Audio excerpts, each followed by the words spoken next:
Welcome back to another fun edition of the Wizard Shop. You guys have seen this 69 Stingray in the shop a few times in previous videos. We've come a long way with it. We've got a lot of work done on it. We're going to go over what we've done to it, a few things we have left. We're going to reveal another cool car.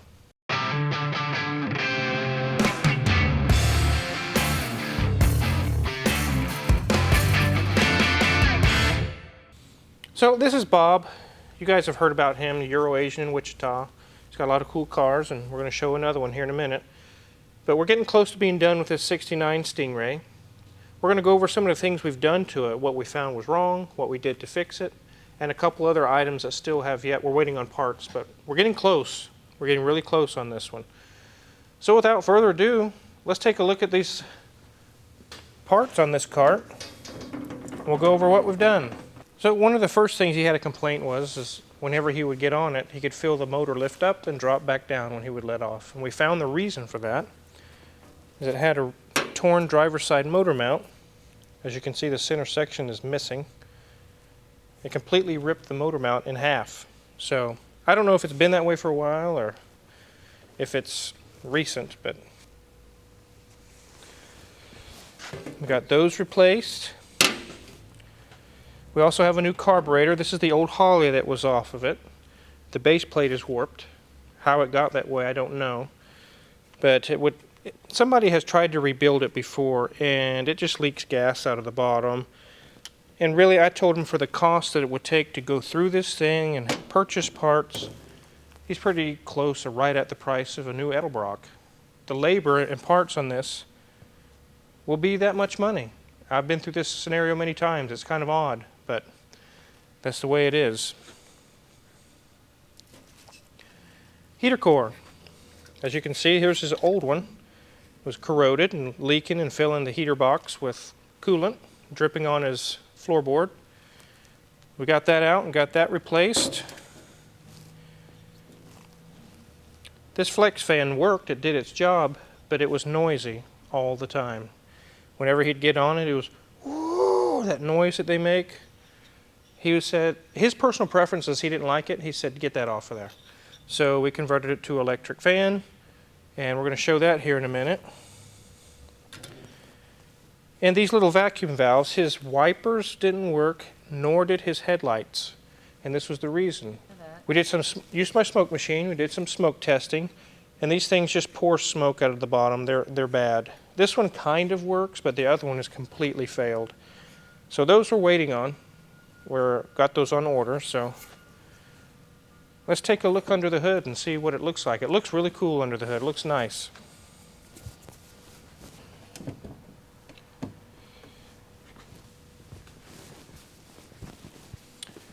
The first thing I mentioned was the motor mounts. There's a new one. There's also a new one on the other side. It's completely ripped in half.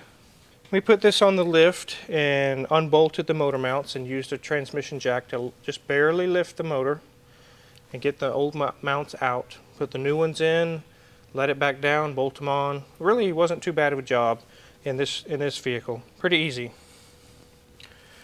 The carburetor I talked about, it just wasn't worth trying to fix it. For the same price, got him a brand new with warranty Edelbrock. I've already taken this car out and driven it. It used to have a flat spot and it used to bog. Now it's strong through all the range of the RPMs. Anywhere you put the gas pedal, it's running strong. So this is a 4-barrel Edelbrock 650 is what it is. And I've got the timing and all the settings and everything set up just right. It just runs beautiful now. It screams all the way up past 6 or 7 grand in RPMs if you wanted to. I never went that high, but I can tell that it wants to. We also converted it to electric choke. It no longer has the old pool cable type choke that it used to have. Whether that was stock or not, I don't think so, but that's what it had before. So we took care of the carburetor issue, we took care of the motor mounts, and as you can see here, I got this from Summit Racing. It's a fully electric fan. And it looks almost stock. I looked at a lot of different fans that had plastic housings and plastic blades. They were called the S-curve blades or S blades, and they probably work really good, but they just didn't look like it fit the motif of this car. But this wire cage and the way I took some measurements, and it fits the fan shroud perfectly. I didn't have to cut, I didn't have to weld, I didn't have to do anything. Just bolted it in. Ran the wiring up to a controller, and it works perfect. It only comes on when it needs to, and when it doesn't, it's off. No more loud roaring noises from the fan. So he's going to be really pleased with that. The heater core, you can see the two heater hoses here. All we had to do was take the black plastic housing off right there. This is not an air-conditioned car, so it made it fairly simple to do the job, and got the heater core replaced, and nice hot heat out of it now. So here's the little valve. It's a vacuum valve that runs off a vacuum, and whenever you try to operate your wipers, this cowl will come up out of the way, and then the wipers will work. And it wasn't raising the cowl. The wipers won't turn on until the cowl's raised, and it never could get to that point. This was the problem. I did some diagnosis, and not only this one was bad, but also the headlamps valve was bad. So with manual vacuum, I was able to make this fully operate. The wipers came on, but the next thing that I found that was wrong, the wipers won't park, and the park mechanism inside of this is bad. I can get a brand new one and replace the entire wiper assembly for what it would cost to pull that apart and fix it. So I got him a new wiper motor coming. That'll completely get his wipers taken care of. When I get this other valve in for his headlamps, it will also take care of his headlights. We can manually operate the headlights up and down. They work perfect. They just weren't being told to open back as far as vacuum is concerned because the valve was bad. So is a vacuum problem like this very common in cars today?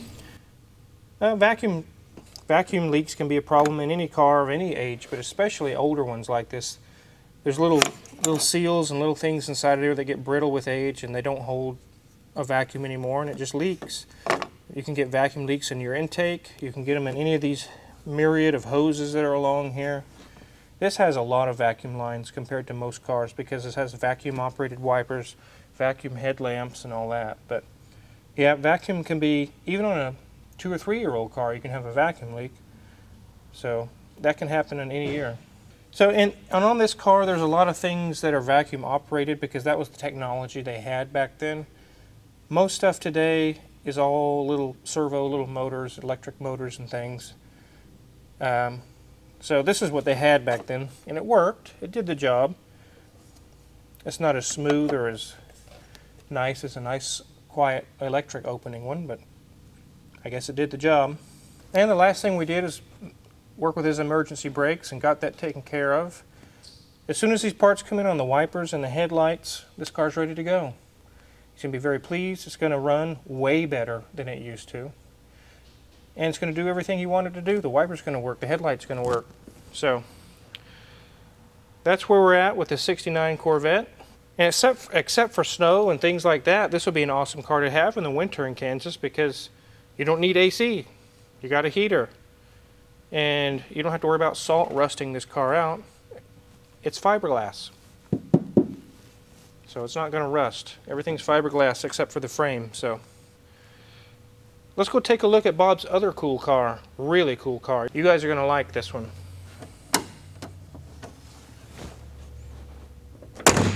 Bob hasn't had this very long. He just got it. He got a really good deal on it. Except for the body extension panels.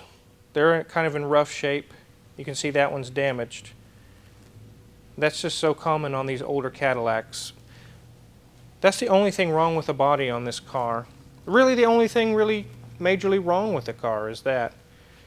This is a 1978 Cadillac ElDorado with 29,000 original documented miles. The interior is as if it just left the showroom. It is absolutely immaculate. Perfect. So if it gets these extension panels taken care of, it gets those repainted, the car is going to be museum quality.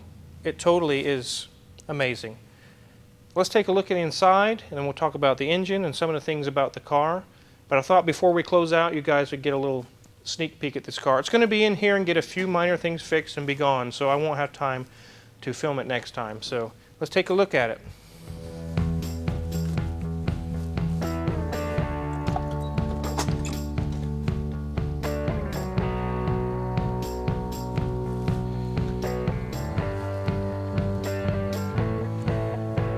The top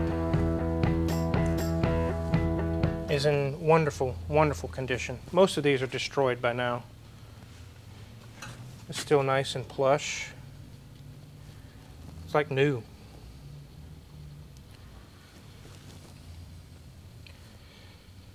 Gosh, Car Wizard, that interior totally looks like a sofa. It looks like a Burka lounger chair or something.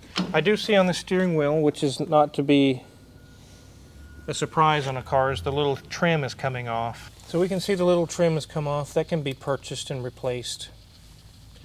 But look at the miles, guys. 29,239. And those are documented on the title as accurate. The leather in here is like brand new. The dash is crack free. It's like brand new.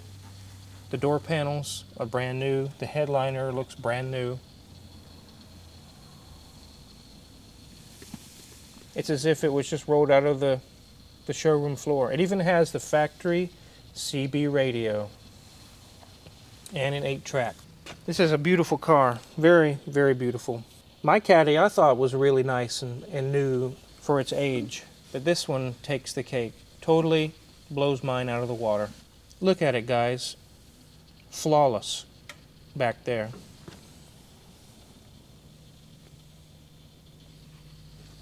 It's very, very rare to find these cars in this good of shape. This is another one of those grandma cars that she took it to church, and that was about it. Look at the paint. Not a scratch anywhere. These are the extension panels, or body extensions that I talked about. This is bad. These are bad. There's nothing you could have done when new to stop this from happening. Almost all of these cars of these years, in fact, I would go as far as to say as all these cars, the body extensions crumbled and fell apart. It was the type of plastic they used that just didn't hold up. But you can get replacements, get it repainted, just like Tyler did on his ElDorado. He had the white one. I think it was a 76. But after it got done, it looked brand new. And that's what's going to happen here. It's going to get those replaced. And the trunk is gargantuan. Could hide a dead body in it. There's a live one sitting in it right now. Very, very cavernous and huge. Let me see if I can get out of this thing.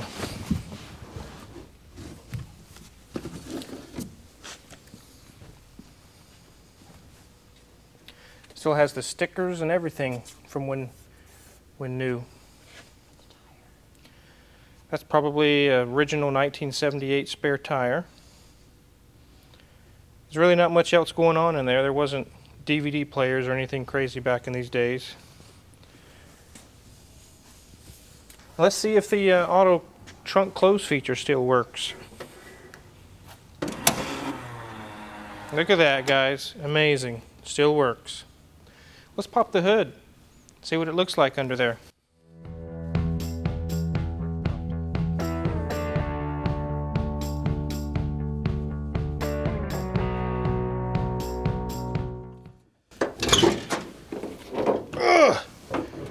Wow, I feel like I just lifted a battleship up in the air.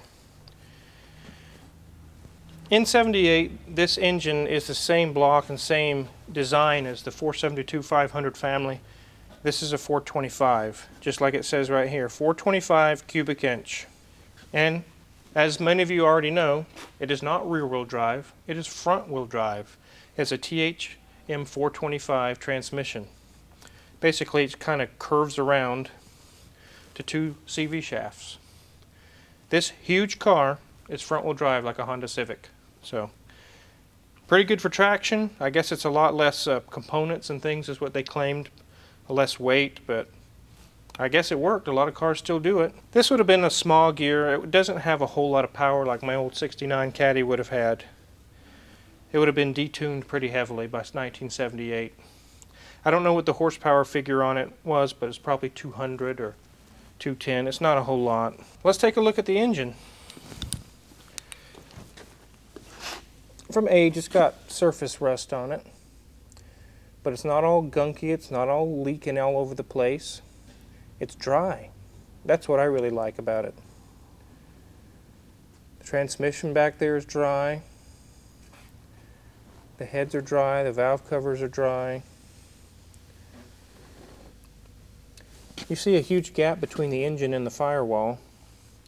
That's to fit the front-wheel drive transaxle here. That's how they made that work. Looks like it's had a master cylinder put on it, probably just from sitting for so long. Here's the air compressor for the rear suspension, and it still works. It's load leveling. It's not really air suspension, it's just self-leveling rear shocks. As you can see, this is still during the age when they had belts on top of belts on top of belts. Pulleys all over the place. They hadn't really come out with serpentine belts yet, so if there were, maybe some more expensive cars, but this was all belts and belts and belts, lots of belts. We just put brand new ones on it. That's some of the things, the reason why it's in here is just to check over. It had a small transmission leak, which we already took care of. It was just a small little seal. And these belts are all replaced because the old ones were original General Motors. It still had the GM stamps on them, and they're cracked pretty bad. I told him we probably don't want to chance those, so he agreed. We got those replaced. We're also going to do spark plug wires and a little tune-up on it. But other than that, it really didn't have a whole lot wrong with it. 29,000 miles, there shouldn't be a whole lot wrong with it, except for age.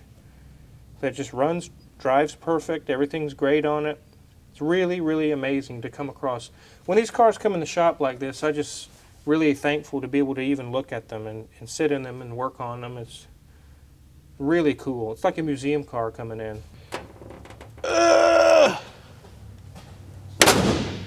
Boom. Well, thanks guys for coming along and checking out this really cool ElDorado. Like I said, it's Bob, Euro-Asian in Wichita. He collects cars and he sells cool cars. He has cool cars. So any tools or anything you've seen in my previous videos, or if you just want to know what kind of tools I use, check my Amazon affiliates. I got those for sale for you guys. If you haven't subscribed already, I really recommend it. You won't be disappointed. We got many, many more cool videos to come. And again, thanks guys for following along, and thanks for watching.